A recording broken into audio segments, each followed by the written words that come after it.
Welcome, fellow dreamers. My name is Aurora, and I will be your guide tonight as we embark on a journey into the mystical world of Merlin.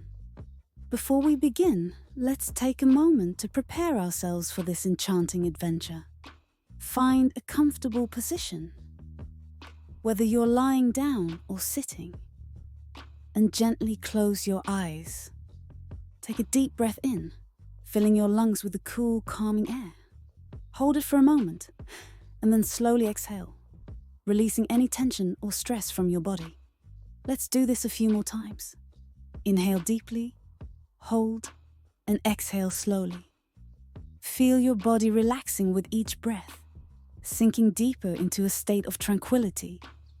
Now, let your mind drift to a place of peace and serenity. Imagine yourself standing at the edge of an ancient forest, the kind that has stood for centuries, whispering secrets of old. The air is crisp and fresh, filled with the scent of pine and earth. As you take a step forward, you feel the soft moss-covered ground beneath your feet, cushioning each step and inviting you to explore further. The forest is alive with the gentle sounds of nature. Birds sing sweet melodies from the treetops, their songs blending harmoniously with the rustling leaves. A gentle breeze caresses your face, carrying with it the faint fragrance of wildflowers and the promise of adventure. You can hear the distant murmur of a babbling brook, its waters sparkling like liquid crystal as they dance over smooth stones. As you walk deeper into the forest, the canopy above thickens, casting dappled shadows on the forest floor. Sunlight filters through the leaves, creating a mosaic of light and shadow that dances with the rhythm of the wind. The trees here are ancient and wise, their gnarled branches reaching out like welcoming arms. You feel a sense of awe and reverence in their presence, as if they hold the memories of countless generations. In the heart of this enchanted forest lies a hidden glade, a place of unparalleled beauty and tranquility. The glade is bathed in a soft golden light, as if the very air is infused with magic. A small clear pond rests at its center, its surface so still and reflective that it mirrors the sky above. The water is cool and inviting, and you can see tiny fish darting playfully beneath the surface. Surrounding the pond are vibrant wildflowers in every color imaginable, their petals gently swaying in the breeze. The air is filled with their sweet, intoxicating scent, mingling with the earthy aroma of the forest. Butterflies flit from flower to flower, their delicate wings shimmering in the sunlight. This is a place where time seems to stand still, where the worries of the world fade away, and only the present moment exists. As you sit by the pond, you notice a large, flat stone that seems to have been placed there just for you. You take a seat, feeling the cool, smooth surface beneath you. Close your eyes once more, and take a deep breath, allowing the peace and serenity of this magical place to wash over you. Feel the gentle warmth of the sun on your skin, the soft whisper of the breeze in your hair, and the soothing sounds of nature all around you. In this moment of stillness, you become aware of a presence nearby.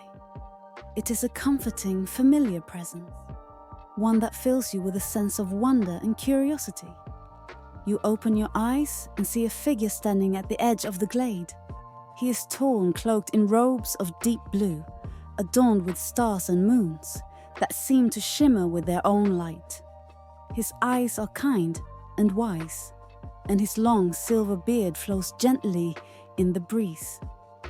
This is Merlin, the legendary wizard of ancient Britain.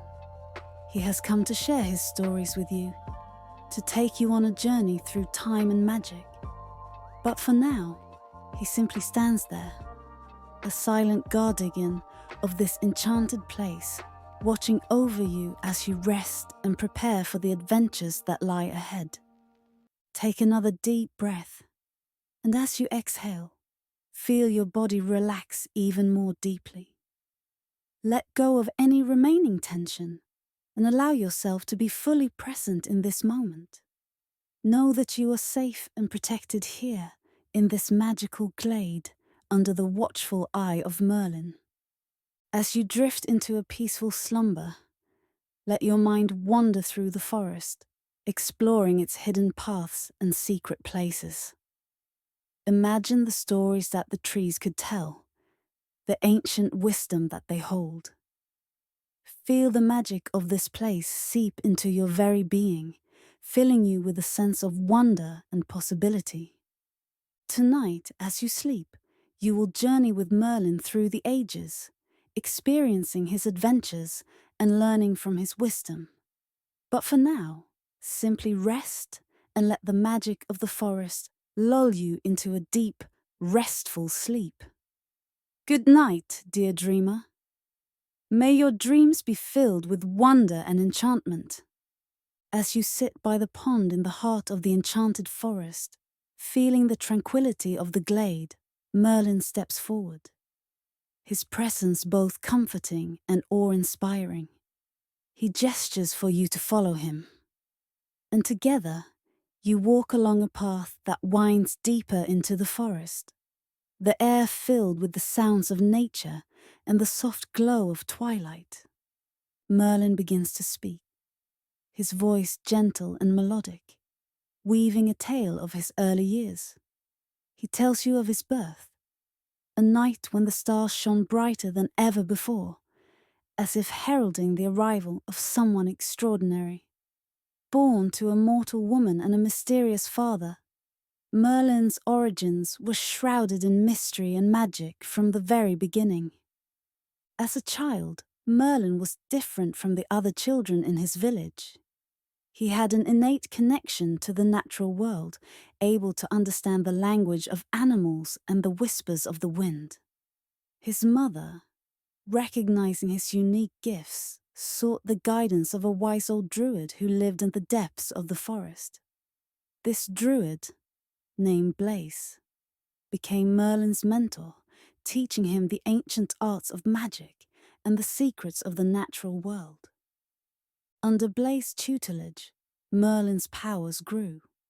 He learned to harness the elements, to call upon the spirits of the forest, and to see glimpses of the future.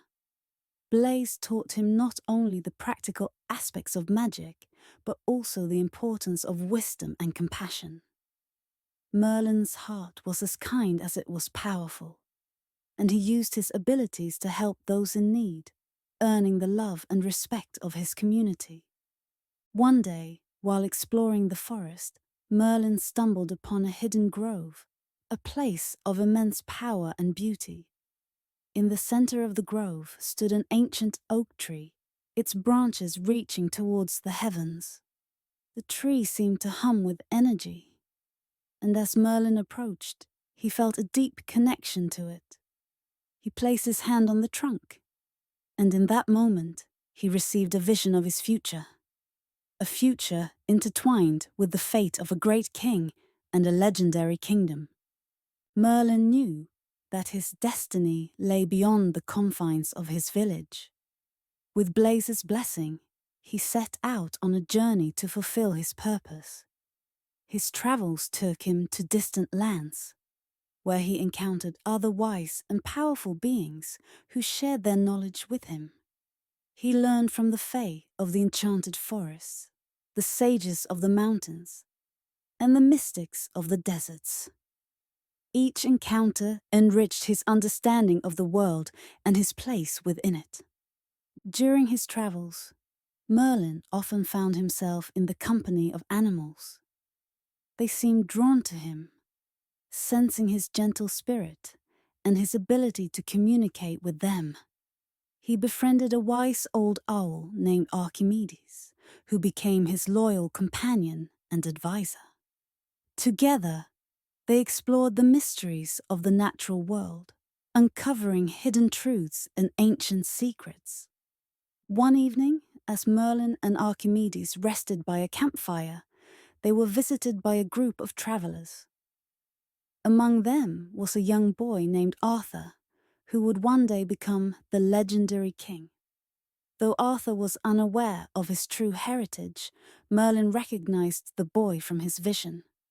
He saw the potential for greatness in Arthur and knew that their destinies were intertwined. Merlin decided to stay close to Arthur, guiding him from the shadows and ensuring that he was prepared for the challenges that lay ahead. He watched as Arthur grew into a brave and noble young man, always ready to lend a helping hand or offer a word of wisdom. Merlin's influence was subtle but profound, shaping Arthur into the leader he was destined to become. As the years passed, Merlin's reputation as a wise and powerful wizard spread far and wide. People from all corners of the land sought his counsel, and he became a trusted advisor to many. Yet, despite his growing fame, Merlin remained humble and dedicated to his mission. He knew that his greatest challenge was yet to come, the moment when he would help Arthur claim his rightful place as king and establish the legendary kingdom of Camelot. One day, while wandering through a dense forest, Merlin encountered a group of knights who were lost and weary. They had been searching for a way to prove their worthiness to serve a true king. Merlin, sensing their noble hearts, decided to help them. He led them to a clearing where a magnificent sword was embedded in a stone. The sword, known as Excalibur, was said to be a gift from the Lady of the Lake, a powerful enchantress who resided in the mystical waters of Avalon. Merlin explained to the knights that only the true king could pull the sword from the stone. The knights, eager to prove their loyalty, took turns attempting to free the sword, but none succeeded. Merlin then revealed that the true king was none other than the young Arthur, who had been living a humble life, unaware of his royal lineage. Merlin brought Arthur to the clearing and encouraged him to try his hand at peeling the sword. With a mixture of trepidation and determination, Arthur grasped the hilt of Excalibur. As he did, a surge of energy coursed through him, and with a single, effortless motion, he pulled the sword from the stone. The knights knelt before him, recognizing him as their rightful king. With Excalibur in hand, Arthur's destiny was set in motion.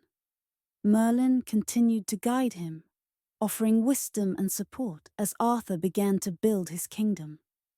They traveled together to the site where Camelot would be established, a place of great beauty and strategic importance. Merlin used his magic to help construct the castle, ensuring that it would stand as a symbol of strength and unity. As Camelot rose from the ground, so too did the Knights of the Round Table. Arthur gathered the bravest and noblest knights from across the land, forming a fellowship dedicated to upholding the ideals of chivalry and justice. The Round Table itself was a symbol of equality, with no head or foot, signifying that all who sat there were equal in status. Merlin's role in the formation of Camelot was crucial. He used his knowledge of the arcane to protect the kingdom from external threats and to ensure that its foundations were strong. He also advised Arthur on matters of state, helping him navigate the complexities of leadership and governance. Under Merlin's guidance, Arthur's reign was marked by peace and prosperity, and Camelot became a beacon of hope and justice. One of Merlin's most significant contributions to Camelot was his creation of the magical sword Excalibur. Forged in the mystical Isle of Avalon, Excalibur was a weapon of unparalleled power and beauty. It was said that the sword's blade could cut through anything, and its scabbard granted its bearer protection from harm. Merlin presented Excalibur to Arthur, knowing that it would be a symbol of his strength and righteousness. With Excalibur in hand, Arthur led his knights on many noble quests, seeking to uphold the ideals of chivalry and protect the realm from evil. Merlin often accompanied them, using his magic to aid them in their endeavors.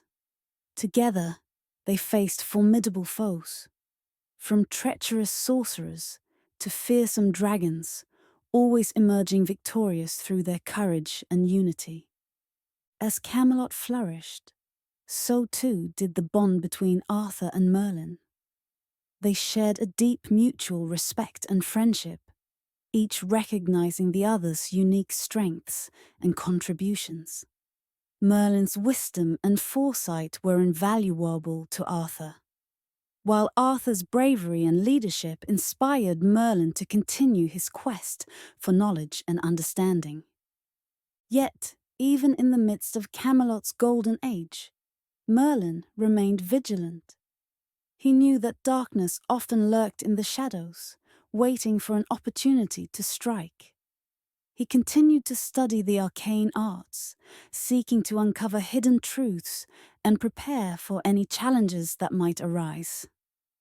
His dedication to protecting Camelot and its people was unwavering. One evening, as the sun set over the horizon, casting a golden glow over Camelot, Merlin stood on the castle's highest tower, gazing out at the kingdom he had helped build. He felt a deep sense of fulfillment, knowing that his efforts had brought about a time of peace and prosperity. But he also knew that their journey was far from over. There were still many adventures to be had, many challenges to face, and many lessons to learn. As the stars began to twinkle in the night sky, Merlin whispered a silent prayer to the ancient spirits of the land, asking for their continued guidance and protection. He then descended the tower, ready to face whatever the future might hold, confident in the knowledge that, together with Arthur and the Knights of the Round Table, they could overcome any obstacle. And so, the legend of Camelot continued to grow, a testament to the power of wisdom, courage, and unity. Under Merlin's watchful eye, the kingdom thrived, and the stories of their adventures spread far and wide, inspiring generations to come. As you drift off to sleep, imagine the gentle rustling of leaves in the enchanted forest, the soft glow of moonlight on the Isle of Avalon, and the timeless wisdom of Merlin guiding you through your dreams. Good night, dear dreamer. May your dreams be filled with wonder and enchantment. As Merlin continued his journey, he remained ever watchful over the young Arthur, guiding him from the shadows and ensuring he was prepared for the challenges that lay ahead. The time had come for Arthur to fulfill his destiny and claim his rightful place as the King of Britain. One fateful day, news spread across the land of a miraculous event in the city of London. A magnificent sword, embedded in a stone, had appeared in the courtyard of the great cathedral. Inscribed on the stone were the words, "Whoso pulleth out this sword from this stone, an anvil is right wise king born of all England." Many noblemen and knights attempted to pull the sword from the stone, but none succeeded. Merlin knew that this was the moment he had been waiting for. He guided Arthur to the cathedral, where the young man gazed in awe at the legendary sword. With a sense of purpose and destiny, Arthur approached the stone. As he wrapped his hands around the hilt of the sword, he felt a surge of energy coursing through him. With a single, effortless motion, he pulled the sword from the stone, proving his right to the throne. The crowd erupted in cheers, and Arthur was hailed as the true King of Britain. Merlin stood by his side, his heart swelling with pride and joy. He knew that this was only the beginning of their journey together. With Merlin's guidance, Arthur set out to build a kingdom founded on the principles of justice, honor, and chivalry. Arthur established his court at Camelot, a magnificent castle that became the heart of his realm. He gathered around him the bravest and noblest knights in the land, forming the legendary Knights of the Round Table. The Round Table itself was a symbol of equality and unity, with no head or foot, signifying that all who sat there were equal in status. Merlin played a crucial role in the formation of Camelot. He used his magic to fortify the castle, ensuring that it would stand strong against any threat. He also advised Arthur on matters of state, helping him to navigate the complexities of leadership and governance. Under Merlin's guidance, Arthur's reign was marked by peace and prosperity, and Camelot became a beacon of hope and justice. One of Merlin's most significant contributions to Camelot was his creation of the magical sword Excalibur. Forged in the mystical Isle of Avalon, Excalibur was a weapon of unparalleled power and beauty. It was said that the sword's blade could cut through anything, and its scabbard granted its bearer protection from harm. Merlin presented Excalibur to Arthur, knowing that it would be a symbol of his strength and righteousness. With Excalibur in hand, Arthur led his knights on many noble quests, seeking to uphold the ideals of chivalry and protect the realm from evil. Merlin often accompanied them, using his magic to aid them in their endeavors. Together, they faced formidable foes, from treacherous sorcerers to fearsome dragons, always emerging victorious through their courage and unity. As Camelot flourished, so too did the bond between Arthur and Merlin. They shared a deep mutual respect and friendship, each recognizing the other's unique strengths and contributions. Merlin's wisdom and foresight were invaluable to Arthur, while Arthur's bravery and leadership inspired Merlin to continue his quest for knowledge and understanding. Yet, even in the midst of Camelot's golden age, Merlin remained vigilant. He knew that darkness often lurked in the shadows, waiting for an opportunity to strike. He continued to study the arcane arts, seeking to uncover hidden truths and prepare for any challenges that might arise. His dedication to protecting Camelot and its people was unwavering. One evening, as the sun set over the horizon, casting a golden glow over Camelot, Merlin stood on the castle's highest tower, gazing out at the kingdom he had helped build. He felt a deep sense of fulfillment, knowing that his efforts had brought about a time of peace and prosperity. But he also knew that their journey was far from over. There were still many adventures to be had, many challenges to face, and many lessons to learn. As the stars began to twinkle in the night sky, Merlin whispered a silent prayer to the ancient spirits of the land, asking for their continued guidance and protection. He then descended the tower, ready to face whatever the future might hold, confident in the knowledge that, together with Arthur and the Knights of the Round Table, they could overcome any obstacle.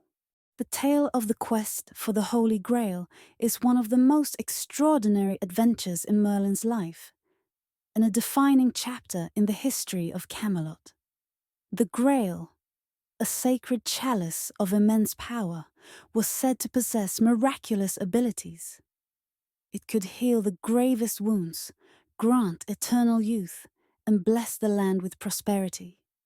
For centuries it remained hidden, shielded by divine magic, waiting for those pure of heart and unwavering in spirit to uncover it. One fateful evening, Merlin, the wise and enigmatic advisor to King Arthur, stood on the highest hill overlooking Camelot. The stars shone brightly, and as he gazed into the heavens, he saw a vision unlike any he had ever witnessed. A glowing chalice appeared in the night sky, its light radiating hope and promise. But around it swirled shadows of danger and uncertainty. The vision was clear. The time had come to seek the Holy Grail, a journey that would test the resolve, faith, and unity of King Arthur and his knights. Merlin descended from the hill and went straight to the castle. In the grand hall, under the flickering torchlight, he relayed his vision to King Arthur. "The Grail," Merlin began, his voice reverberating through the room. "It's not just a relic of legend. It is a gift from the heavens, a promise of prosperity and healing for our kingdom. But its path is fraught with trials, and only those with pure hearts will prevail." Arthur listened intently, his expression one of solemn determination. Without hesitation, he summoned his loyal knights. One by one, they entered the hall. Sir Lancelot, the brave and gallant warrior. Sir Gawain, known for his unwavering honour. Sir Percival, whose innocence shone like a beacon. And Sir Galahad, revered for his unshakable faith. Each knight pledged their loyalty to the quest, understanding the gravity of their undertaking. Merlin prepared them for the journey, equipping them with wisdom, enchanted maps, and blessings. "This will not be an ordinary quest," he warned. "You will face trials that test your strength, mind, and spirit. Trust in each other and remember, the Grail chooses only the worthy." Their first destination was the enchanted forest, a sprawling mystical woodland said to be alive with ancient magic. As the knights ventured deeper, they were greeted by the forest's eerie beauty. Trees with twisted roots reached skyward, their leaves glowing faintly in shades of silver and green. The air was thick with enchantment, carrying whispers of the forest's secrets. The forest tested their resolve almost immediately. Each knight faced an illusion tailored to their fears and desires. Sir Lancelot was haunted by visions of failure and betrayal, while Sir Gawain saw a loved one in distress, calling for his help. Merlin, sensing their struggles, raised his staff, its tip glowing with a soft blue light.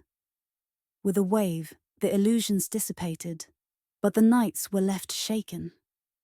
"Do not let these visions cloud your purpose," Merlin counseled. "They are but shadows meant to lead you astray. Focus on the light within you, and we shall pass through unscathed."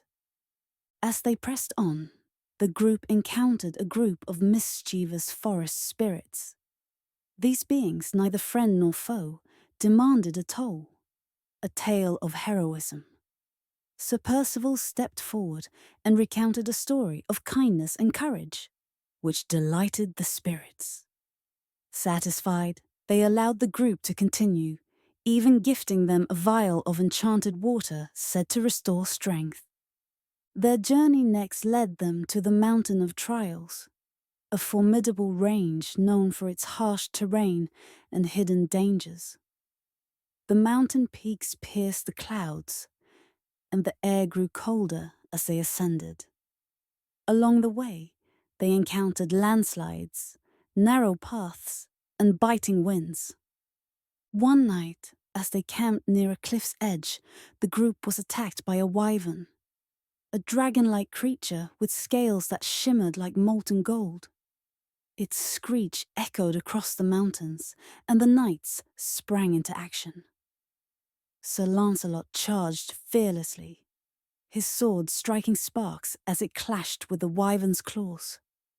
The battle was fierce, and just as the beast reared back to strike a fatal blow, Merlin cast a spell, creating a dazzling burst of light that blinded the creature. Taking advantage of the moment, Lancelot delivered the final strike, and the wyvern fell. Though victorious, the encounter left the group weary and battered. Merlin used his magic to tend to their wounds, while Sir Galahad prayed, offering thanks for their survival. As they reached the summit, they encountered an ancient hermit who had lived in solitude for decades. The hermit, frail but wise, revealed that he had been waiting for them. He handed Arthur a stone tablet with cryptic markings, which Merlin deciphered. The tablet revealed the location of the Caves of Mystery, the next stage of their quest. The entrance to the Caves of Mystery lay hidden behind a thundering waterfall. Reaching it required crossing slippery rocks and enduring the spray of icy water. When they finally entered, the air grew cool and damp, and an oppressive silence enveloped them. The cave walls sparkled faintly with embedded crystals, casting a dim, otherworldly light. The caves were a maze of twisting tunnels and hidden chambers, each presenting a new trial. In one chamber, the group encountered a spectral guardian, a ghostly knight who spoke in riddles. Failure to answer correctly, the knight warned, would trap them in the cave forever. The riddle was intricate and puzzling, but Sir Gawain's keen mind unravelled it, earning their passage forward. Further inside, they discovered a chasm so vast that it seemed to stretch into infinity. With no visible way across, the group began to despair. But Merlin, ever resourceful, closed his eyes and uttered an incantation. A bridge of pure light materialized, spanning the chasm and allowing them to cross. The final chamber was the most breathtaking. At its center stood an altar of stone, upon which rested the Holy Grail. Its glow illuminated the room, casting long shadows that danced on the walls. However, guarding the Grail was a knight clad in golden armor, wielding a sword that shimmered like the sun. The Golden Knight spoke with a voice that resonated like a bell. "You have faced many trials to reach this place, but the greatest test lies before you. Speak now and prove your worthiness." Each knight was asked a question, designed to test their character. Lancelot was questioned about his past mistakes, and his honest admission of his flaws earned the knight's approval. Gawain was asked about his loyalty, while Percival was challenged on his courage. Each answered truthfully, proving their worth. When it was Arthur's turn, he knelt before the knight and spoke with humility. "I do not seek the Grail for myself, but for the people of Camelot. May its power bring peace and prosperity to all." The knight lowered his sword and stepped aside, revealing the Grail. Sir Galahad, whose purity shone brightest, was chosen to retrieve it. As he lifted the chalice, a warm golden light filled the chamber, healing their wounds and lifting their spirits. With the Grail in their possession, the group began their journey back to Camelot. Everywhere they went, the land seemed to transform. Barren fields turned green, rivers ran clearer, and a sense of peace spread like wildfire. When they finally returned to Camelot, they were greeted by cheering crowds. Arthur held the Grail high, declaring it a symbol of hope and unity. The chalice was placed in the Great Hall, where it became a source of inspiration for generations to come. In the days that followed, Merlin often gazed at the Grail, reflecting on the trials they had faced. He understood that the quest was not just about finding a sacred artifact. It was a journey of transformation for each knight. Their triumph was a testament to the power of faith, unity, and the human spirit. The story of the Grail became a legend, a beacon of hope for all who heard it. And though the Grail's miracles would one day fade into history, the lessons of the quest endured, reminding the people of Camelot and the world that true greatness lies in the strength of the heart and the purity of purpose. As the years passed, the once vital Merlin began to feel the weight of time.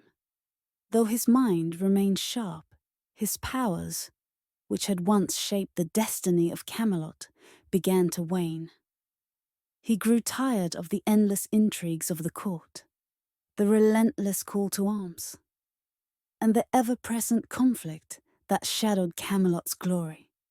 Seeking solace, he turned his thoughts to Avalon, a mystical island shrouded in legend, where time stood still, and the troubles of the mortal world seemed a distant memory. Avalon was not merely a place, it was a sanctuary, a haven for those who sought peace and enlightenment. Hidden beyond the veil of reality, Avalon could only be reached by those with a pure heart or a deep understanding of the arcane. For Merlin, it had always been a place of fascination. He had visited the island in his youth, guided by the Lady of the Lake, but it was now, in his later years, that he longed to return. Merlin's departure from Camelot was quiet. Before leaving, he met with King Arthur one last time in the privacy of the royal gardens. The king, sensing the finality of their meeting, expressed his gratitude for Merlin's guidance over the years. "You have been more than an advisor to me, Merlin," Arthur said, his voice heavy with emotion.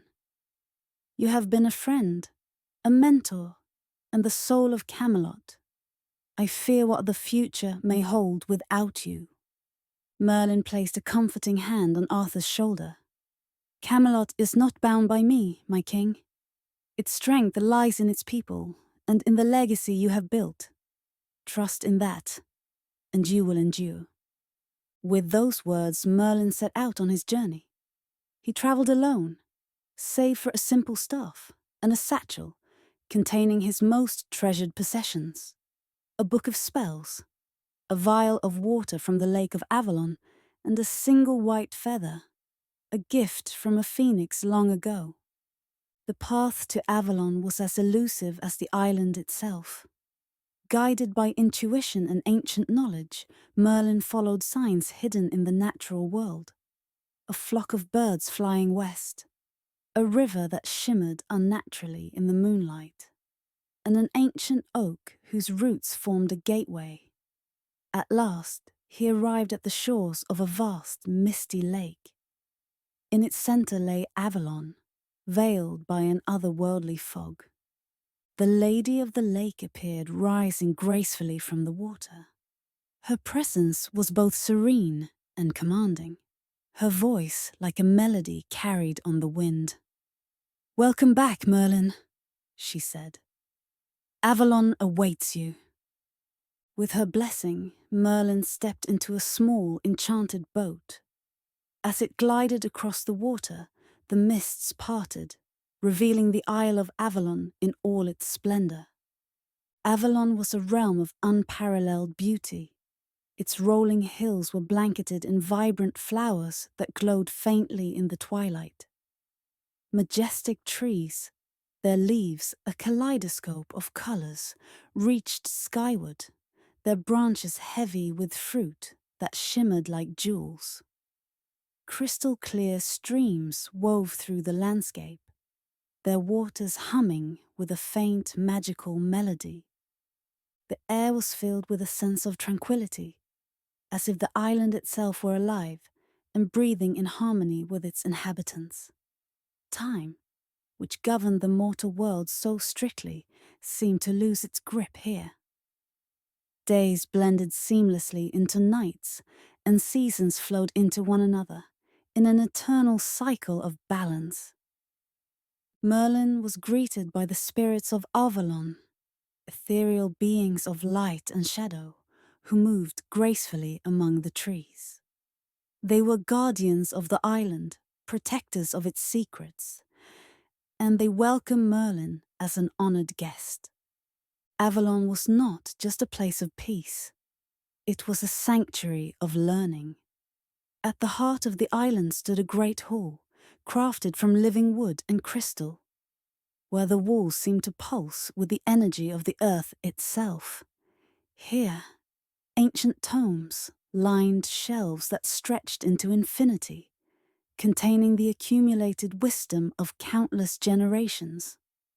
Merlin immersed himself in study, poring over texts that delved into the mysteries of life, death, and the cosmos. The island's guardians often joined him, sharing their knowledge of the arcane and the natural world. They taught him about the balance between creation and destruction, the interplay of light and darkness, and the importance of harmony in all things.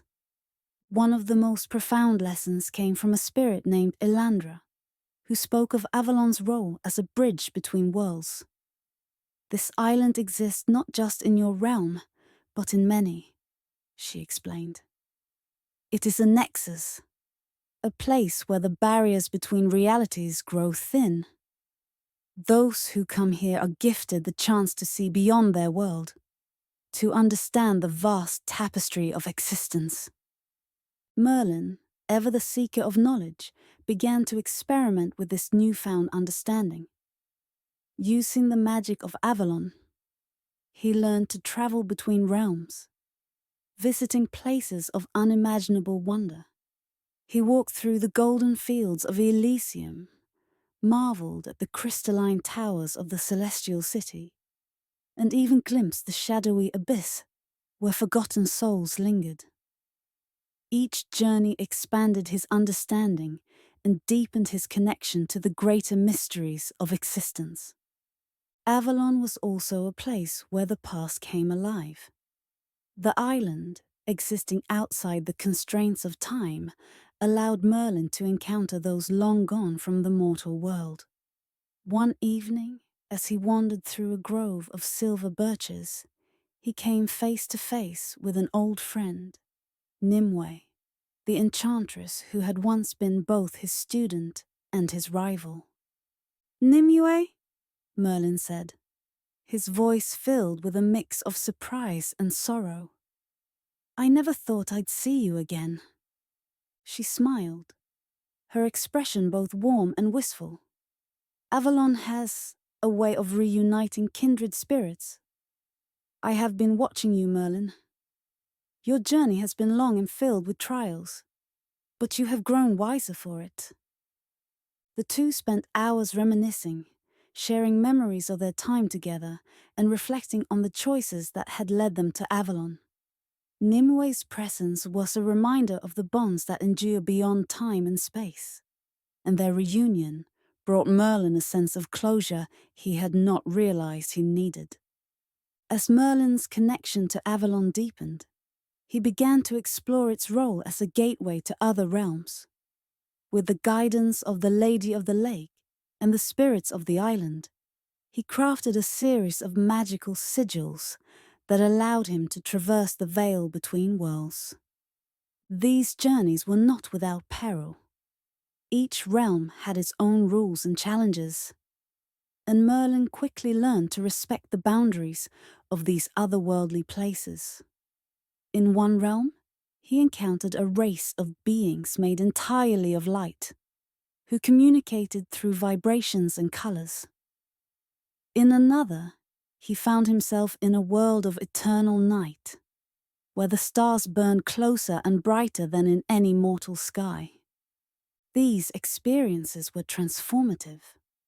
They revealed to Merlin the infinite complexity of the universe and the interconnectedness of all things. He began to see his own existence not as a solitary thread, but as part of a vast, intricate web of life and energy. Merlin's time in Avalon was a period of profound growth and reflection. He came to understand that power, no matter how great, is fleeting, but wisdom endures. He embraced the lessons of balance and harmony, recognizing that even his own waning strength was part of the natural order. The spirits of Avalon often spoke to him about the importance of legacy. "Your actions," they told him, "will echo through the ages, shaping the world long after you are gone. What matters is not the power you wield, but the seeds you plant." These words resonated deeply with Merlin. He began to think of his legacy not in terms of magic or heroism, but in the lives he had touched and the values he had imparted.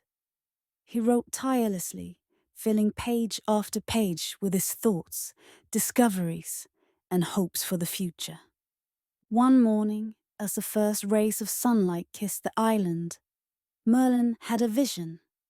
In it, he saw Camelot, not as it was, but as it could be, a kingdom of peace, unity, and wisdom, where the values he had cherished were upheld by future generations.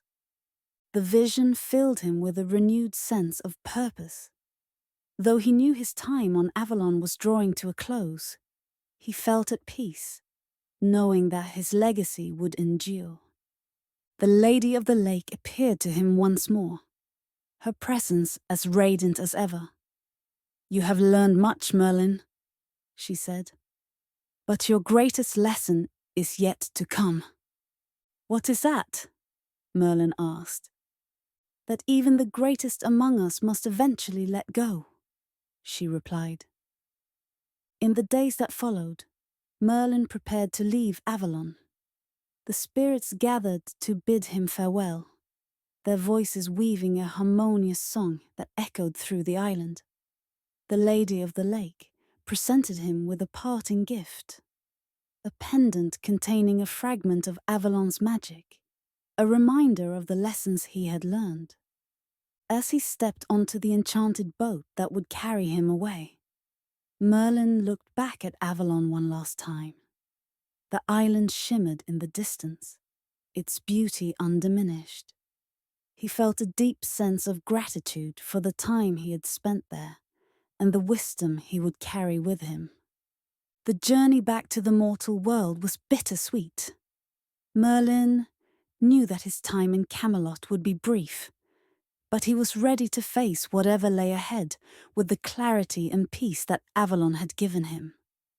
Though Merlin eventually passed from the world, the lessons he learned on Avalon continued to inspire those who followed. His writings, filled with the wisdom of the Enchanted Isle, became treasured texts, guiding future generations of scholars and leaders. And Avalon itself remained, hidden beyond the veil, waiting for the next seeker of knowledge and peace to find its shores. It stood as a timeless reminder that even in the face of change and loss, there is beauty, wisdom, and hope to be found for those willing to seek it. Merlin, the once vibrant and enigmatic wizard, began to feel the pull of destiny's final threads. The ebb of his magic, the passing of friends, and the whispers of an uncertain future weighed heavily on him. He had guided King Arthur and the Knights of the Round Table through triumphs and trials, but deep within, he sensed the close of his mortal chapter. In the quiet moments, away from Camelot's bustling court, Merlin gazed into his scrying pool, where visions of the future often danced like mist over water. These visions were increasingly fragmented, glimpses of a kingdom teetering on the edge of collapse, battles fought under darkened skies, and the mournful sound of Arthur's voice. Yet amid the turmoil, one vision shone brighter than the rest. The return of a great king, a beacon of hope for a land mired in despair. Merlin knew what the prophecy meant. Camelot, the shining dream he had worked so hard to build, would not last. It was a bitter realization, for Merlin had poured his heart and soul into guiding Arthur and his knights toward unity and justice. Yet, he also understood the cyclical nature of time and the impermanence of even the greatest legacies. Even the brightest stars must one day burn out, Merlin murmured to himself one evening as he walked along the ramparts of Camelot. Arthur joined him, his brow furrowed with the weight of leadership. "You've been distant lately, old friend," the king said, his voice tinged with concern. Merlin smiled faintly. My thoughts are merely wandering, my king. The years grow long, and the road ahead is uncertain. Arthur regarded him for a moment, sensing the depth of his friend's unease. Whatever lies ahead, Merlin, we will face it together. Camelot stands strong because of you. Merlin placed a hand on Arthur's shoulder, but his heart felt heavier than ever. Knowing his time was short, Merlin called a final meeting of the Round Table. The knights, loyal and battle-worn, assembled in the great hall, their expressions a mixture of curiosity and concern. Arthur sat at the head of the table, his gaze steady but questioning.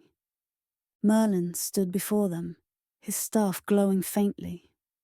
My friends, he began, I have called you here not to advise, but to share a truth I have long held in my heart. Camelot, this great kingdom we have built together, will face its greatest test, and though its light may dim, it will never truly fade. One day, a great king will rise again to restore what was lost. The room fell silent. The knights exchanged glances, their faces betraying a mix of disbelief and sorrow. Do you mean Camelot will fall? Sir Gawain asked, his voice edged with defiance. Not fall, Merlin replied, but transform. Every kingdom has its season, and Camelot's will wane as winter comes to the land. But spring will follow, and with it, hope renewed. Arthur's voice cut through the silence. This great king you speak of, will it be one of us? Merlin hesitated before answering. It will be a king born of Camelot's spirit, one who embodies its ideals and carries its legacy forward. When the time comes, the land itself will call him. After the meeting, Merlin began to withdraw from court life.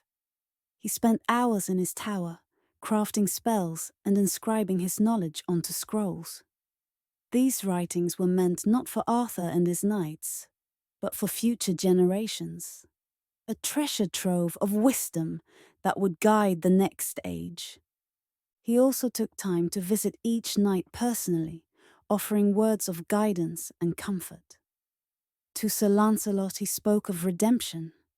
To Sir Percival he entrusted the knowledge of Avalon's healing waters. To Gawain he gave a pendant imbued with protection, and to Bedivere he whispered the location of Excalibur's final resting place. For Arthur, Merlin reserved his most heartfelt farewell.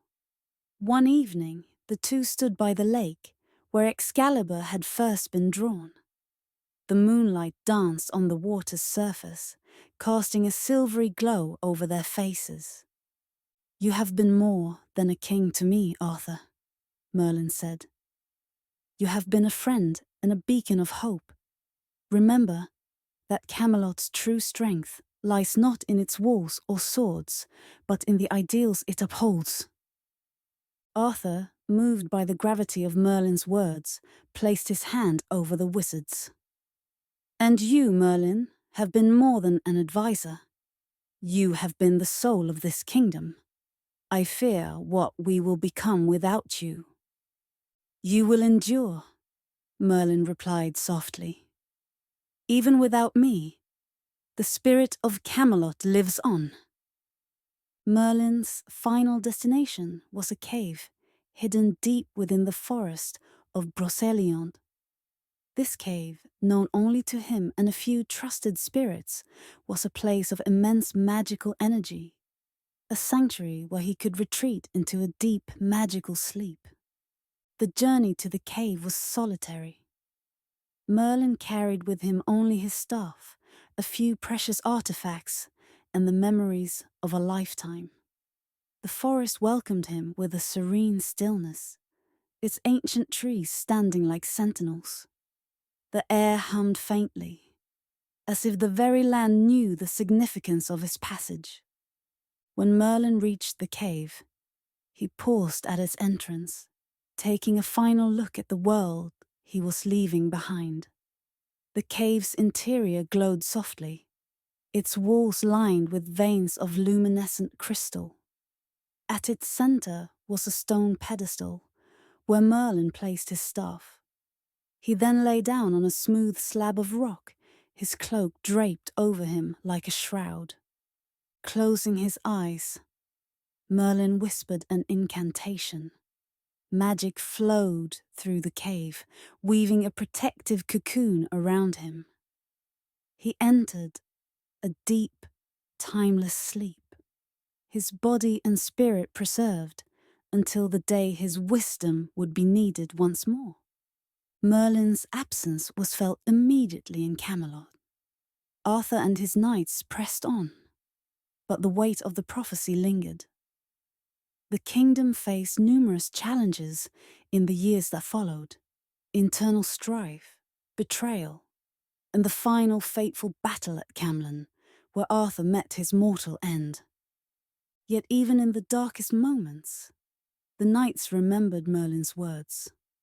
Sir Bedivere, the last of Arthur's companions, carried Excalibur to the lake, where it was reclaimed by the Lady of the Lake. As the sword disappeared beneath the water, a sense of quiet finality settled over Camelot. The prophecy, however, did not die with Camelot's fall. Stories of Merlin and his foretelling spread across the land, passed down through generations. Poets, bards, and scribes wove tales of the great king who would one day return to restore peace and unity. The people, burdened by war and hardship, clung to these stories as a source of hope. Deep within his cave, Merlin remained untouched by time. Though his body rested, his spirit wandered, observing the mortal world from afar. He watched as kingdoms rose and fell, as the lessons of Camelot were both forgotten and rediscovered. Merlin's dreams were filled with visions of the future. He saw a land renewed, where the ideals of Camelot flourished once more. He saw a figure, cloaked in light, rising to answer the call of destiny.